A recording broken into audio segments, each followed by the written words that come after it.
Yes, it's John G. Sutton here. Tales from the jails. I talk today about the Moors murderers. I have connections with the Moors murderers, as you probably know from my previous broadcasts. Ian Brady and Myra Hindley. Ian Brady, I used to lock him up at the Scrubs. And my father was one of the detectives who was involved in the actual case in the 1960s, working with Detective Superintendent Joe Mounsey, who was the officer in command of the investigation into the Moors murders.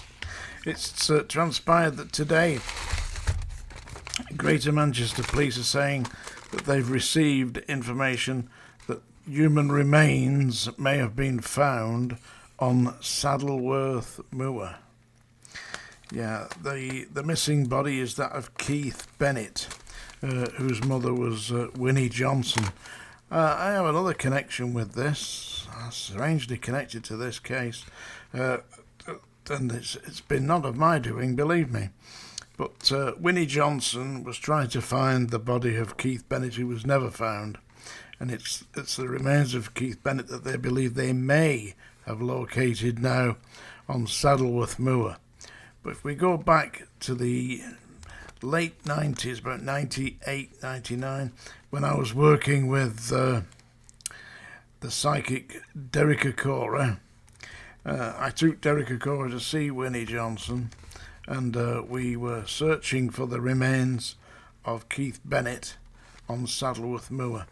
And joining this investigation, this psychic investigation, was my brother, Detective Inspector Martin Sutton, who had previously taken Myra Hindley on when she was taken out of the prison.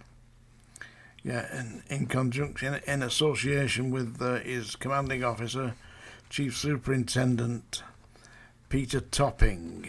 Yeah. And my brother Martin was the man, the detective inspector, handcuffed to Myra Hindley. If you look back, there'll be footage somewhere, and he's shown it was on TV and all that. The big tall guy, about 6'4", my brother. Yeah, and they didn't find Keith Bennet. See, the thing is that Saddleworth Moor is not static. It's like a swamp, and it moves. So something may have happened, and they may have unearthed the remains of Keith Bennet, who was 12 at the time. The other victims, John Kilbride, aged 12, Leslie Ann Downey, 10, and Edward Evans, aged 17, were killed by the murderous couple, Myra Hindley and Ian Brady. But Greater Manchester Police today say they have information to believe that they may have found human remains on Saddleworth Moor. So it remains to be seen whether this is the case. They are certainly investigating now. I met the Chief Superintendent who was in charge of that case. He used to come to visit my father in our house in Manchester, in Greater Manchester. Great big, typical Bobby, great big fella. Joe Mounsey, what a nice guy he was. And it was Joe Mounsey that was determined to put this together, and it was he that put all the case together and prosecuted them. And in court, when they played the recording of Leslie Ann Downey pleading to be released, and she wouldn't tell anybody if they let her go, but they murdered her, the horrible couple of nasty little squealing. Anyway, they're burning in hell now, I hope. Yeah. My father said it was the most horrendous thing he'd had to put up with in court. Destroyed the jury. So let's hope that they do find the remains of Keith Bennet and lay him at rest. His mother, Winnie Johnson, has predeceased him. I think she died in 2012. So that's today's little story from Tales from the Jails. I met Ian Brady on numerous occasions in the Scrubs. A horrible, snivelling. He was trying to put himself off as being intellectually superior, wrote a bloody pseudo-intellectual book called The Two Faces of Janus. The book was proofread and overseen by another friend of mine, believe it or not, the author Colin Wilson. So if you look at the foreword to the book, The Two Faces of Janus by Ian Brady is written by Colin Wilson.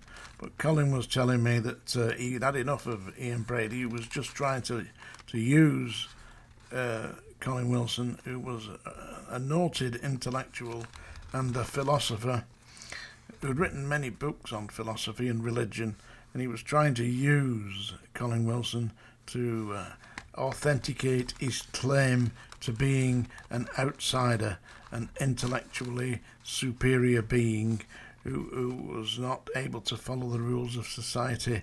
Hence he would have committed these, what ordinary people would call offences. Yes, indeed, Ian Brady, and I hope you're burning in hell, you horrible little shithouse.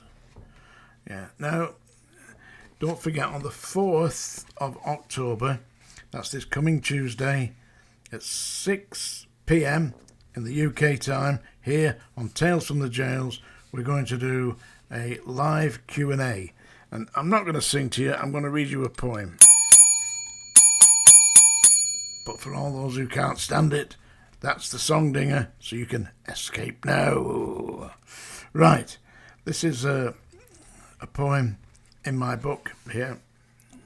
There we are. Flowers and Collected Poems, John G. Sutton. Yeah, see that? Yeah. Right. A poem that I think was appropriate for the theme of today's broadcast, which was the loss of Winnie Johnson's son, Keith Bennet, to the murderous monsters that murdered on the moors. That's Ian Brady and Myra Hindley, who I sincerely hope are in absolute torment. But this is Whenever You Call My Name by John G. Sutton. There is a moment in each life, a time that has to be, when we call the name of one we love, one that we long to see. That day must dawn. The noonday sun will shine, when I no longer answer, though the name you call be mine. Don't think I am not listening, even if I am not there, beyond that old familiar house, the home that we once shared. I sleep now in the moonlight, on a far distant terrain, where friends are reunited. Those all loved ones meet again, and I will hear you forever, whenever you call my name. There you are, that's today's poem, Whenever You Call My Name. Tuesday, the 4th of October, 6 p.m. I'll see you then.